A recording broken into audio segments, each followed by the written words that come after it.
marahnya PDIP ketika si Joko itu minta 3 periode. Ketua DPR menyatakan akan dilanjutkan, tapi faktanya tidak. Atau dia sedang menikmati kegaduhan ini. Jadi Presiden Prabowo Subianto jangan cuma diam aja.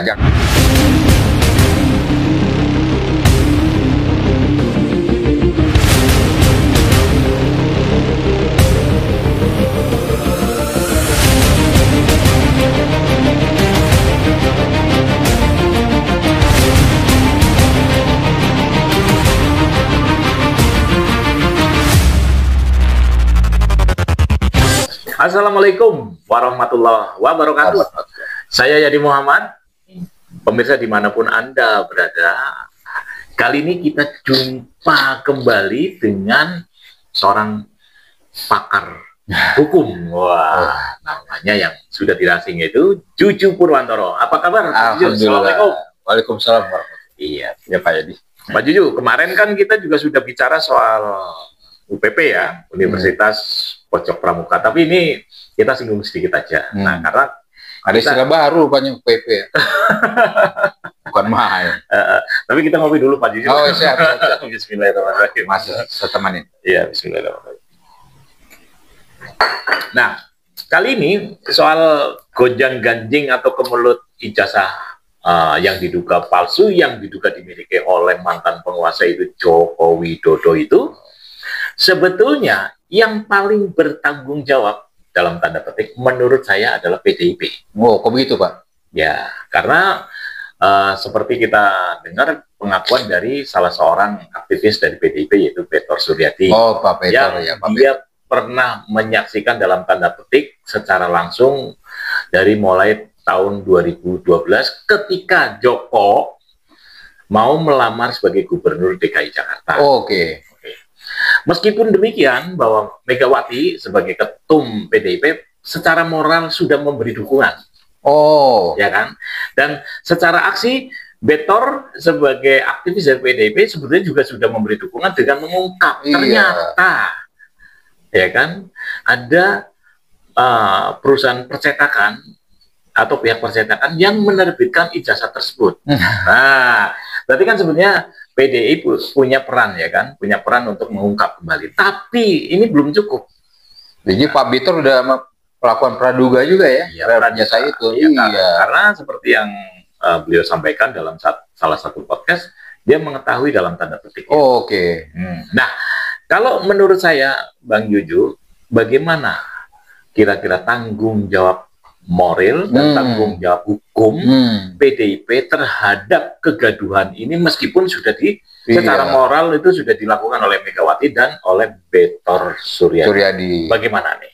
Iya, sebetulnya sebagian besar masyarakat Indonesia ya, terutama yang mereka-mereka yang sudah beranjak dewasa Pak, ya, karena punya hak untuk pemilu, ikut pemilu, ya, seperti itu.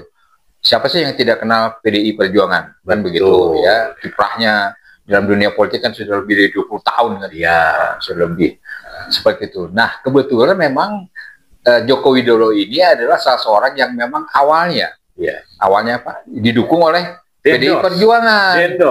Di endorse lah. Cuma didukung, di endorse. Ya, benar Pak Yadi. Kalau nggak, tanpa adanya endorse yang formal, ya tidak bisa jadi pejabat Pak ya. Dimulai dari apa, wali kota, calon wali kota di Solo Pak, 2 periode lagi 10 tahun. Dan ada kontroversi juga situ, di mana di awalnya dulu pakai titelnya Dokter Ndes Pak, ini hilang tiba-tiba isu itu ngilang Pak, aneh bin ajaib, ya kan, berubah menjadi insinyur, tukang insinyur. Nah, 2 periode di Solo, kemudian beranjak didukung oleh PDI Perjuangan tadi, diboyong, dibawa, dipindahin ke Jakarta. Jadi orang kampung dibawa ke kota nih Pak. Tapi kalau orang kampung sih nggak apa-apa. Kalau saya kan orang kampung juga. Tapi orang kampung Pak Yadi orang kampung yang benar. Yang benar. Warga negara yang baik. Kira-kira seperti itu. Kan itu hak warga negara Pak. Meningkatkan apa nasibnya, kehidupannya di kota yang besar Pak. Nah, kalau ini lain yang kita bahas Pak. Setelah jadi itu Pak gubernur di PDI, gubernur DKI Jakarta. Tapi cuma nggak sampai separuh ya Pak? Nggak sampai ya hampir 2 tahun lah kira-kira begitu Pak. Ya, hampir 2 tahun. kemudian ikut ini cawapres ya. Ya capres Pak. Ya, capres. Ikut capres, didukung oleh PDI lagi Perjuangan Pak. Iya. Kan waduh bukan main kuatnya nih ya PDI Perjuangan itu. Dan jadi 2 periode lagi. Cuman ketika marahnya PDIP ketika si Joko itu minta 3 periode. Nah, bukan itu saja. Jadi katakanlah ketidakbeneran Joko Widodo ini dalam pemerintahan ya, sistem pemerintahannya dia dan ambisi pribadinya seperti itu sampai mendorong-dorong anaknya juga kan Pak. Betul. Nah ini udah tercium nih sama PDI Pak. Waktu mulai periode kedua, yaitu 5 tahun yang kedua. Nah disitulah seorang katakanlah ketua umum ya PDI Perjuangan yaitu Ibu Megawati sempat mengatakan Pak begitu bahwa kalau ada atau katakan begitu seperti itu seorang mempunyai atau sekolah yang formal, apakah itu SMA ataupun universitas, supaya lulusan universitas ya ditunjukkan saja. Kenapa susah? Ditunjukkan saja kepada publik, kepada masyarakat bahwa ini saya punya loh ijazah asli. Dalam hal ini sarjana UGM lah misalnya. Walaupun Megawati tidak menunjukkan itu. Tapi apa susahnya sih Pak? Menunjukkan ijazah aslinya Pak. Tapi sebetulnya memang secara moral sudah memberi dukungan. Iya betul. Memang kita harus berterima kasih ya kan. Meskipun kita sebetulnya sudah kecewa ketika si Joko itu di-endorse oleh PDIP dari Solo ke Jakarta, yang sebetulnya menurut Betor Suryadi itu tidak lengkap syarat administrasinya. Makanya dibentuklah panitia kecil yang itu tadi yang pada tayangan sebelumnya itu dibentuk panitia kecil untuk menerbitkan dokumen-dokumen yang diperlukan oleh KPUD. Dan sayangnya misalnya seperti buku nikah katanya, ada ijazah S1 sampai SMA itu fotonya sama semua. Waduh. Nah itu ada itu. Padahal waktu baru nikah sama calon presiden mungkin beda-beda 20 tahun loh Pak ya. Iya. Betul itu. Beritanya begitu Pak. Ada. Fotonya itu. Fotonya sama. Aneh ya, satu aneh. Nah, ini kan kalau misalkan oke lah sekarang sudah secara moral PDIP melalui Betor Suryadi maupun dari melalui Megawati sudah mendukung. Tapi kan sudah harus pada tahap penyelidikan orang-orang yang menjadi panitia kecil itu bagaimana? Atau kan ada apa ya saya yang sebetulnya Bapak Betor Suryadi itu sudah paling nggak mengendus lah, mencium. Walaupun beliau saya tahu persis karena beliau juga kawan saya juga Pak. Ya tidak melihat langsung Nah, tanda kutip apakah proses bagaimana pembuatan atau katakanlah yang dia sebutkan indikasi untuk bahwa ijazah itu dibuat di pasar pramuka UPP tadi seperti itu. Dia sudah mengendus seperti itu. Karena beliau menyaksikan langsung Pak ya orang-orang ya.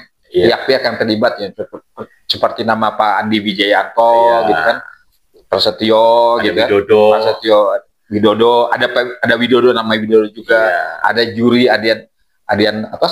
Juri Adianto seperti itu pejabat-pejabat yang sudah menikmati sebenarnya Pak Presiden. Betul. Nah seperti itu kejadiannya sehingga menurut saya pernyataan Megawati ini kepada publik itu sangat betul-betul mengena gitu Pak.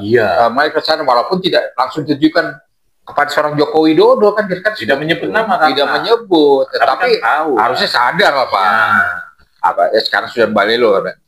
Sudah balelo kan. Nggak didukung Megawati lagi. Nah, tapi kan persoalannya itu tadi Pak, bukan hanya sebatas memberi keterangan atau mendukung secara moral. Karena PDIP lah yang paling bertanggung jawab. Paling tidak, sekarang posisi PDIP itu masih menjadi partai penguasa di Senayan. Kenapa?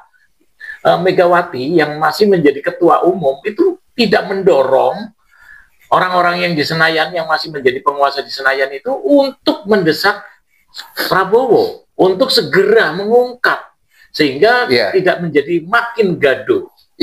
Oleh karenanya, seperti kita ketahui bahwa sekira sebulan yang lalu lah itu para purnawirawan jenderal loh Pak, itu main-main Pak. Nah, mereka ada persatuannya purnawirawan jenderal itu mantan Kasal, mantan Kasat, gitu, mantan Kasau, gitu sudah mengirimkan surat Pak, ya kepada DPR diterima oleh Puan Maharani Pak ya. Dan Puan Maharani sebetulnya sudah menyatakan bahwa nanti akan dibacakan atau akan ditindaklanjuti setelah sidang pembukaan atau Pak? Reses. Iya, sidang paripurna. Di situ ada pengantar kan Pak? Ada pengantar ketua DPR menyatakan akan dilanjutkan. Tapi faktanya tidak disinggung sama sekali Pak. Nah, tidak disinggung sama sekali surat dari para purnawirawan itu. Ini kan timbul tanya besar, ada apa di balik itu? Nah, terus terang publik tetap menanti dan mengharapkan bahwa DPR ini ikut terlibat. Dan tadi Bapak singgung juga Presiden kita Prabowo Subianto, kenapa tidak juga berkomentar sampai saat ini Pak tentang ijazah palsu Jokowi ini? Ada apa di balik ini? Atau dia sedang menikmati kegaduhan ini, Prabowo? Ya kan? Ya mungkin dugaan kita kalau memang Jokowi memang harus secara profesional diproses ya proses hukum saja ya. Dan kita harapkan dukungan dari Presiden juga tentunya. Jadi Presiden Prabowo Subianto jangan cuma diam aja, jangan pasif terhadap ini. Kita dukung lah Pak. Rakyat akan mendukung Pak Presiden. Waktu itu kan sebetulnya ada omon-omon nih, ya kan, bahwa sebetulnya Presiden Prabowo baru mau bergerak ketika ada pressure. Sekarang kan sudah ada pressure dari prajurit TNI tadi, prajurit purnawirawan TNI. Seniornya Pak, seniornya.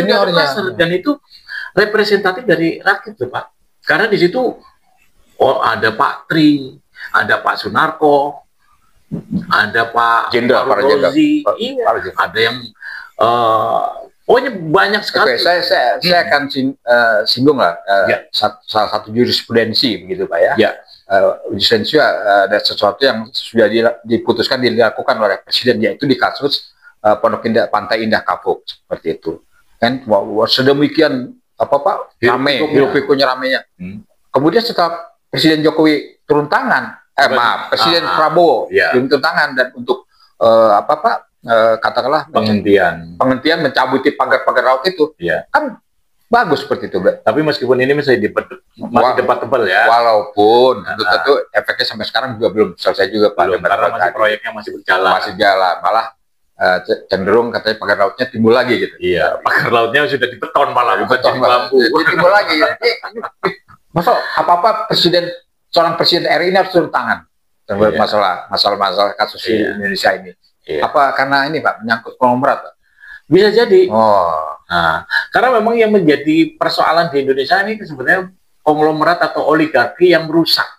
Nah, jangan sampai negara ini tergadaikan terus karena rusaknya itu. Jadi kita butuhkan seorang pemimpin yang sekarang kan yang mengaku sebagai presiden itu adalah Prabowo, yang mengaku ya sebagai presiden. Seharusnya dia punya nyali dong. Ya, oleh karenanya terkait dengan kembali ke kasus dugaan ijazah palsu Jokowi itu, kita harap Presiden Prabowo ikut terlibat lah, ikut cawe-cawe lah seperti itu. Karena ini sudah betul-betul kondisi yang apa Pak kalau dikatakan ya sudah serius dan emergensi Pak, di ambang jurang, jurang, di pinggir jurang. Nah, untuk negara dan bangsa Indonesia. Karena ini sangat krusial. Jadi, artinya sangat membutuhkan keterlibatan atau Pak cawe-cawenya seorang presiden, yaitu pemimpin Pak Prabowo Subianto. Nah, kalau satu lagi ya, mungkin ini penutup.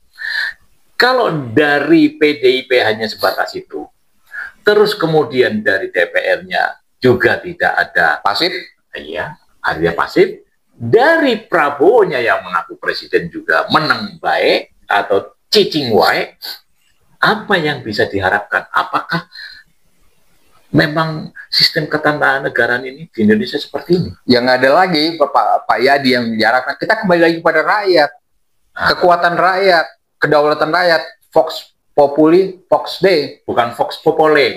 Vox Populi. Populi juga rakyat. Jadi suara rakyat, suara Tuhan kan begitu. Jadi kembali lagi kepada rakyat kita harapkan Pak ya. Rakyat harus bersuara.